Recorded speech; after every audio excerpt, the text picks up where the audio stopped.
ഇങ്ങനെ നമുക്ക് സ്വർഗ ആഗ്രഹം ഉണ്ടെങ്കിൽ സ്വർഗവുമായി ബന്ധപ്പെടുത്തി വിഷയങ്ങളെ ചിന്തിക്കാൻ വേണ്ടി പറ്റണം. അപ്പോഴാണ് ആഗ്രഹം വരുന്നത്. എന്തൊരു സാധനം, ഇതാണ് ഒരാൾക്ക് ഫസ്റ്റ് ഉണ്ടാകുക. സ്വർഗം ഒരാളുടെ ലക്ഷ്യമാണെങ്കിൽ ആദ്യം കാണുന്ന എല്ലാ വിഷയത്തെയും സ്വർഗവുമായി ബന്ധപ്പെടുത്തും. രണ്ടാമത് ഒരാൾ ചെയ്യുന്ന കാര്യം ഉറക്കത്ത് കാണുന്നതാണ്. ഒരാൾക്ക് മദീനത്തേക്ക് പോകാൻ ഭയങ്കര ആഗ്രഹമാണെങ്കിൽ ഉറക്കത്തിലാണ് പോകും. സ്വർഗം നമ്മുടെ അതിശക്തമായ ആഗ്രഹമാണെങ്കിൽ ഉറക്കത്തിൽ അടക്കളക്കൊണ്ട് സ്വർഗത്തിൽ പോയി വരും. അതിശക്തമായ ആഗ്രഹമുള്ള ഏത് കാര്യവും ഉറക്കത്തിൽ കാണണം.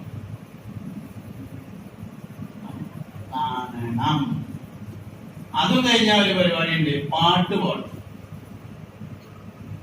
ഒരാൾക്ക് ഒരു സ്ഥാനത്തെ കുറിച്ച് അതിശക്തമായ ആഗ്രഹമാണെങ്കിൽ അതിനെ കുറിച്ച് ഇങ്ങനെ മൂളിപ്പാട്ട് പാടും. ഇങ്ങനെ മനുഷ്യൻ ചെയ്യുന്ന ചില പ്രവർത്തനങ്ങളുണ്ട് ഇഷ്ടപ്പെട്ട സാധനവുമായി ബന്ധപ്പെട്ട്. അതൊക്കെ സ്വർഗവുമായി ബന്ധപ്പെട്ട് നമുക്ക് ഉണ്ടാവണം. അപ്പോഴാണ് സ്വർഗവുമായി നമുക്ക് ബന്ധമുണ്ട് എന്ന് വരുന്നത്. അങ്ങനെയാകുമ്പോൾ അവൻ സ്വർഗീയമായ അമലുകൾ ചെയ്യും. എന്തെങ്കിലും ഒന്ന് ഇല്ലാതെ വരുമ്പോ അത് സ്വർഗത്തിലേക്ക് മാറ്റിവെക്കും. പല്ലൊന്ന് പൊട്ടിയിട്ടുണ്ട്, അത് സാരമില്ല, സ്വർഗത്തിൽ നേരാക്കി തരുമല്ലോ എന്ന് തീരുമാനിക്കും.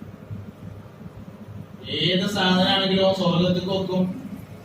ജീവിക്കാൻ പറഞ്ഞ പ്രയാസമൊക്കെ ഉണ്ട്, എന്തൊക്കെയോ ബുദ്ധിമുട്ടുകളൊക്കെ ഉണ്ട്, സാരമില്ലാന്ന് മരിച്ചോളല്ലേ ഉള്ളൂ, പിന്നെ സ്വർഗത്തിലെല്ലാം റെഡിയാവുമല്ലോ എന്നവൻ തീരുമാനിക്കും. സ്വർഗത്തിൽ വന്നിട്ടുണ്ടെങ്കിൽ നമ്മള് ഇവിടെ നിൽക്കുകയാണ്, നമുക്കിവിടെ എന്ത് പ്രയാസം ഉണ്ടെങ്കിലും ഒരു കുഴപ്പമില്ല. ഇവിടെ നമ്മൾ 20 വലിയൊരു റൂമില് അതിൽ തന്നെ കുറച്ച് ഭാഗം കിച്ചണും കുറച്ച് ഭാഗം ബെഡ്റൂമും ഒരു കട്ടിലിട്ടുങ്ങാണ്ട് അവിടെ ഡൈനിങ് ഹാളും പിന്നെ ചെറിയ കോണിക്കൂട് ബാത്റൂമും കൂടി അതിന് കഴിഞ്ഞുകൂടാണ്. ഒരു പ്രശ്നമില്ല, കാരണം വലിയ വില നമുക്ക് നാട്ടിലുണ്ട് എന്നതാണ്.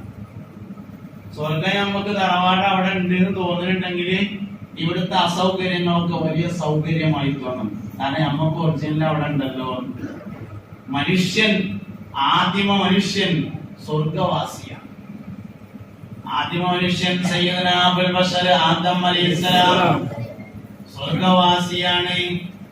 ചെറിയ കുറഞ്ഞ കാര്യങ്ങളൊക്കെ നടത്താൻ വേണ്ടി ആദം നബിയും മക്കളെയും പറഞ്ഞതാണ്. കുറച്ച് കാര്യങ്ങളാണ് അതിൽ ഏറ്റവും പ്രധാനപ്പെട്ട ഭാഗം അല്ലാഹു തആല നമുക്ക് മനസ്സിലാക്കാൻ വേണ്ടി പോകുന്നതാണ് നമ്മൾ. വമാ ഖലഖതുൽ ജിന്ന വൽ ഇൻസ ഇല്ലാ ലിയഅ്ബുദൂൻ ഐ ഇല്ലാ ലിയഅരിഫൂൻ. ജിന്നുവർഗത്തെയും ഇൻസുവർഗത്തെയും നമുക്ക് ഇബാദത്ത് ചെയ്യാൻ വേണ്ടിയല്ലാതെ നാം പടച്ചിട്ടില്ല.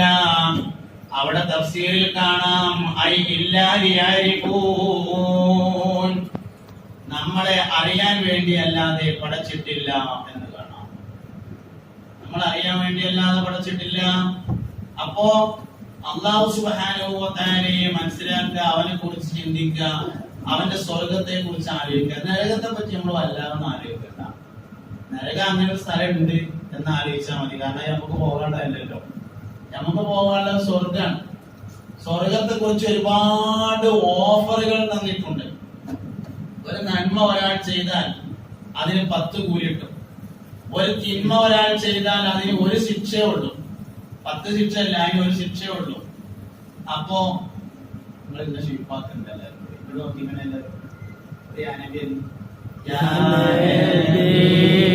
സലാം അലൈക്കും യാ റസൂൽ സലാം അലൈക്കും യാ ഹബീബ് സലാം അലൈക്കും സലവാത്തുല്ലാഹ്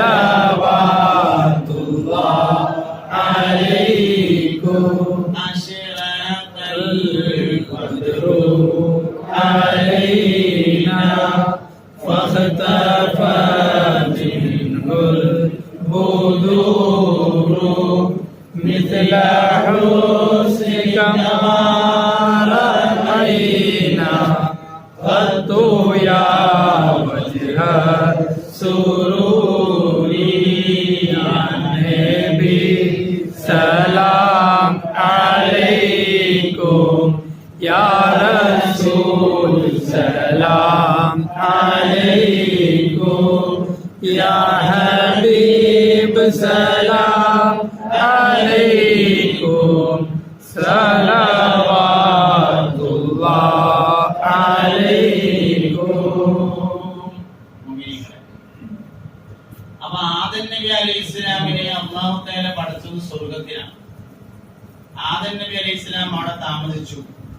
ചില അനിവാര്യമായ കാരണങ്ങളെ കൊണ്ട് അല്ലറ ചില്ലറ പ്രവർത്തനങ്ങളൊക്കെ ചെയ്തിട്ട് അങ്ങോട്ടിനെ പോകാൻ വേണ്ടി ഇവർ പറഞ്ഞു.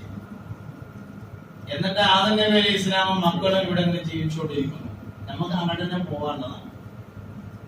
അതിനാവശ്യമായ കാര്യങ്ങളാണ് യഥാർത്ഥത്തിൽ ഇവിടെ ചെയ്യേണ്ടത്. ഇവിടുത്തെ ഓരോ കാര്യത്തിനും അല്ലാഹു തആല നമുക്ക് കൂലി ഓഫർ ചെയ്തിട്ടുണ്ട്. നമ്മൾ ജനിച്ചതിന് കൂലിയുണ്ട്. മുഅ്മിനീങ്ങളായ മുഅ്മിനായ ഉമ്മാന്റെയും വാപ്പാന്റെയും കുട്ടിയായിട്ട് ജനിച്ചതിന്റെ കൂലിയുണ്ട്. ശ്വാസം വലിക്കുന്നതിന്റെ കൂലിയുണ്ട്. മുഅ്മിനായ മനുഷ്യന്റെ ശ്വാസം വലിക്കുക കൂലിയുണ്ട്. നമ്മളെന്തിനാ ദീർഘായുസ്സ് പറയുന്നത്? അല്ലാഹുവേ, ഞങ്ങൾക്ക് എല്ലാവർക്കും ദീർഘായുസ്സും ആഫിയത്തും തരണേ പടച്ചോനേ. ദീർഘായുസ് കൊണ്ടുള്ള ഗുണം എന്താ? പാമ്പടിച്ച് മരിച്ച ഷഹീദിന്റെ കൂലിയാണ്. പാമ്പടിച്ച് മരിച്ചാൽ ഷഹീദിന്റെ കൂലിയാ. അപകടത്തിൽപ്പെട്ട് മരിച്ചാൽ ഷഹീദിന്റെ കൂലിയാ. പെട്ടെന്നുള്ള മരണങ്ങൾക്ക് ഷഹീദിന്റെ കൂലിയാ. അത് വേണ്ടാന്ന് വെച്ചിട്ട് നമ്മൾ ദീർഘായുസിന് തോരക്കാണ്. എന്താ കാരണം? അതിനൊരു കാരണമുണ്ട്. ഒരു കൊല്ലം ശ്വാസം വലിച്ചാൽ അതിന്റെ കൂലി കിട്ടും. അതിന്റെ കാരണം ശ്വാസം വലിക്കുന്നതിന് കൂലിയുണ്ട്. മുഅ്മിനായ മനുഷ്യന്റെ ഓരോ ശ്വാസം വലിയും ഇബാദത്താണ്. മുഅ്മിനായ മനുഷ്യൻ ഭക്ഷണം കഴിക്കുന്നത് ഇബാദത്താണ്. മുഅ്മിനായ മനുഷ്യൻ പാടത്ത് പണിയെടുക്കുന്നത് ഇബാദത്താണ്. പക്ഷെ പല കാര്യങ്ങളും നമുക്ക് ഇബാദത്തായി മനസ്സിലാക്കാൻ പറ്റുന്നില്ല. കച്ചവടം ഇബാദത്താണ്, ഹോട്ടൽ ഇബാദത്താണ്, ബേക്കറി ഇബാദത്തായി മനസ്സിലാവാത്തത് കൊണ്ടാണ് നമുക്ക് ആചാരങ്ങളും അനുഷ്ഠാനങ്ങളും രണ്ടായി മാറുന്നത്. ശ്രദ്ധിക്കണം നിങ്ങൾ, ഞാൻ ഈ പറയുന്നത് നമ്മുടെ ആചാരങ്ങളും അനുഷ്ഠാനങ്ങളും രണ്ടായി മാറുന്നതിന്റെ കാരണം ഇബാദത്തായി മനസ്സിലാവാത്തതാണ്. അതായത് ഇസ്ലാം ദീനിലെ ആചാരങ്ങളുണ്ട്, അനുഷ്ഠാനങ്ങളുണ്ട്. അനുഷ്ഠാനങ്ങളിലേക്കുള്ള വഴികൾ ആചാരങ്ങളാണ്. ഇപ്പൊ ഉംറക്ക് പോകൽ അനുഷ്ഠാനം, ഉംറക്ക് പോകാൻ കായുണ്ടാക്കൽ ആചാരം. അനുഷ്ഠാനങ്ങളിലേക്കുള്ള വഴികളാണ് ആചാരങ്ങൾ. ഇസ്ലാം ദീനിൽ ആചാരമുണ്ട്, അനുഷ്ഠാനമുണ്ട്. ആചാരവും ക്ലിയർ ആവണം, അനുഷ്ഠാനവും ക്ലിയർ ആവണം. ഏതെങ്കിലും ഒന്നായാൽ പോരാ. നമുക്ക് പലപ്പോഴും അനുഷ്ഠാനങ്ങൾ ക്ലിയർ ആണ്, ആചാരം ക്ലിയർ അല്ല. അതായത് സൂപ്പർ മാർക്കറ്റ് നടത്തുകയാണ്, ചൈനയിൽ നിന്ന് സാധനം ഇറക്കിങ്ങാണ്ട് ജപ്പാന്റെ സ്റ്റിക്കർ ഒട്ടിച്ച് വെക്കുക, എന്നിട്ട് അതിന് പൈസ ഉണ്ടാക്കിയിട്ട് ഉംറക്ക് പോവുക. അനുഷ്ഠാനം ക്ലിയറായി, ആചാരം ചൈനയിലായി. ചൈനയുടെ സ്ഥാനത്തുമ്പോ ചൈനയുടെ സ്റ്റിക്കറാണ് ഒട്ടിക്കേണ്ടത്, ജപ്പാന്റെ സ്ഥാനത്തുമ്പോ ജപ്പാന്റെ സ്റ്റിക്കറാണ് ഒട്ടിക്കേണ്ടത്. ആചാരാനുഷ്ഠാനം തെറ്റാണത്. നല്ല നല്ല കാര്യങ്ങളാണ് ചെയ്യുന്നത്, അതിന് പൈസ ഉണ്ടാക്കുന്നത് മോശമായ ഭാഗത്തിലൂടെ. 5 വക്തും പള്ളിക്ക് പോയി നിസ്കരിക്കും, സുബഹി ജമാഅത്തിന് പങ്കെടുക്കും, അത് കഴിഞ്ഞാണ്ട് ഇറങ്ങിയാണ്ട് ആൾക്കാർക്ക് പലിശക്ക് പൈസ കൊടുക്കുക, ചെറിയ പൈസകൾ ഇങ്ങനെ കൊടുക്കുക, മാസം പലിശ വീക്കുക, എന്നിട്ട് അതിന് സ്വതക്ക് കൊടുക്കുക, എന്നിട്ട് ബാക്കിയുള്ളതുകൊണ്ട് ഹജ്ജിന് പോവുക. അനുഷ്ഠാനം ക്ലിയറാണ്, ആചാരം ക്ലിയർ അല്ല.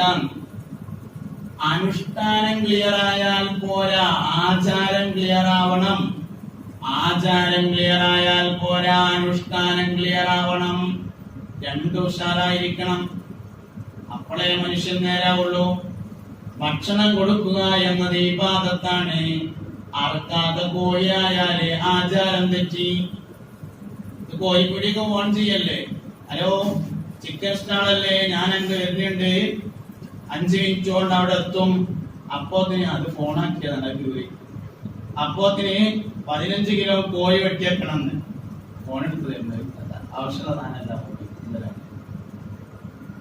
15 മിനിറ്റ് അതായത് കോഴിപ്പിടിക്ക് വിളിക്കുകയാണ് ഫോണിൽ. ഞാൻ അങ്ങോട്ട് വരുന്നുണ്ട്, 5 മിനിറ്റ് കൊണ്ട് അവിടെ എത്തും.